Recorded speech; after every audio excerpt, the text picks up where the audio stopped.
বলি HCl, ঠিক আছে? তাহলে হাইড্রোজেনের তড়িৎ ঋণাত্মকতা কত? 2.1 আর ক্লোরিনের কত? 3। তাহলে এই তড়িৎ ঋণাত্মকতার পার্থক্য কত? 0.9 3 2.1 0.9।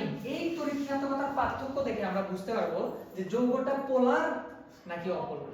বুঝছো? তার মানে পোলারিটি নির্ণয়ে আমাদের এই তড়িৎ ঋণাত্মকতার পার্থক্য প্রয়োজন আছে। ঠিক আছে? তাহলে এখান থেকে একটা কথা মাথায় রাখো যে 0.5 থেকে 1. কত রে? 7 না 9? 7। তাহলে 1.7 এর মাঝখানে যদি কোনো তড়িৎ ঋণাত্মকতার পার্থক্য থাকে, তাহলে তড়িৎ ঋণাত্মকতার পার্থক্য থাকে, তাহলে সেই যৌগগুলোকে বলা হবে পোলার যৌগ। কি যৌগ? পোলার যৌগ। ঠিক আছে? যেমন পানি। এই চিন্তা করো হাইড্রোজেন কত? হাইড্রোজেন তড়িৎ ঋণাত্মক 2.1, অক্সিজেন কত? 3.5। তাহলে 3.5 থেকে 2.1 বাদ দিলে কত হয়? 1.4। তাহলে পার্থক্য পাইছো 0.5 থেকে 1.7 এর মধ্যে? তাহলে এটা কি যৌগ? পোলার যৌগ। ঠিক আছে? এবার আসো চিন্তা করো হাইড্রোজেন চিন্তা করো কার্বন টেট্রাক্লোরাইড। ঠিক আছে? Carbon tetrachloride. তাহলে কার্বন কত? কার্বন কত? কার্বন 2.5 2.5। ক্লোরিন 3। তাহলে পার্থক্য কত? 0.5। ঠিক আছে? এটা কিন্তু অপোলার। হ্যাঁ কার্বন টেট্রাক্লোরাইড 0.5 হয়েছে। হ্যাঁ, মানে 0.5 এর থেকে বেশি হবে। হ্যাঁ আচ্ছা 0.5 এর থেকে বেশি 1.5 এর মাঝখানে। ঠিক আছে? আচ্ছা।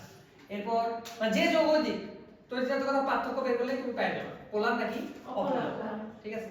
এরপর আরেকটা কনসেপ্ট আছে হলো বিশুদ্ধ অপোলার বা বিশুদ্ধ সমযোজী। ঠিক আছে? বিশুদ্ধ সমযোজী মানে যার কোনো পোলারিটি প্রদর্শন করবে না। যেমন হাইড্রোজেন অণু। তাহলে হাইড্রোজেন অণু চিন্তা করো হাইড্রোজেন কত? 2.1। এই হাইড্রোজেন কত? 2.1 পার্থক্য কত? 0 0। তাহলে যার পার্থক্য 0 সে কি হবে? একদম বিশুদ্ধ সমযোজী বা বিশুদ্ধ অপোলার যৌগ। ঠিক আছে? তাহলে hydrogen gas, chlorine gas, fluorine gas, nitrogen gas, বুঝা গেছে? সব গ্যাসগুলোই হ্যাঁ, সব গ্যাসগুলোই তো একদম মানে সেম পরমাণু থাকলে বিশুদ্ধ সমযোজী বা অপোলার। ঠিক আছে? হ্যাঁ কোনো পোলারিটি প্রদর্শন করে না। তাহলে বলো তো হাইড্রোজেন ফ্লোরাইড কি হবে? হাইড্রোজেন 2.1, ক্লোরিন কত? 4। পার্থক্য কত? 2.9 এই বিয়োগ করা শিখছো? 4 থেকে 2.1 বিয়োগ করলে 2.9 হয়। তাহলে 1.9 যেটা 1.7 এর চেয়ে বেশি হলো না? তাহলে এবার এটাকে কি বলবো? এটা তাহলে প্রথমে 0 পাইলা, 0 হলো অপোলার বা বিশুদ্ধ সমযোজী। ঠিক আছে? আর 0 থেকে 0.5 এর মধ্যে পাইলে অপোলার। 0.5 থেকে 1.7 এর মধ্যে পাইলে পোলার সমযোজী। আর 1.7 এর চেয়ে বেশি হয়ে গেলে জিনিসটা আয়নিক হয়ে যায়। কি হয়ে যায়? আয়নিক হয়ে যায়। তাহলে হাইড্রোজেন ফ্লোরাইড কেমন যৌগ? জিনিসটা সমযোজী যৌগ বাট এটার বৈশিষ্ট্য আয়নিকের মতো। বুঝছো? তাহলে হাইড্রোজেন ফ্লোরাইড কি যৌগ? সমযোজী যৌগ।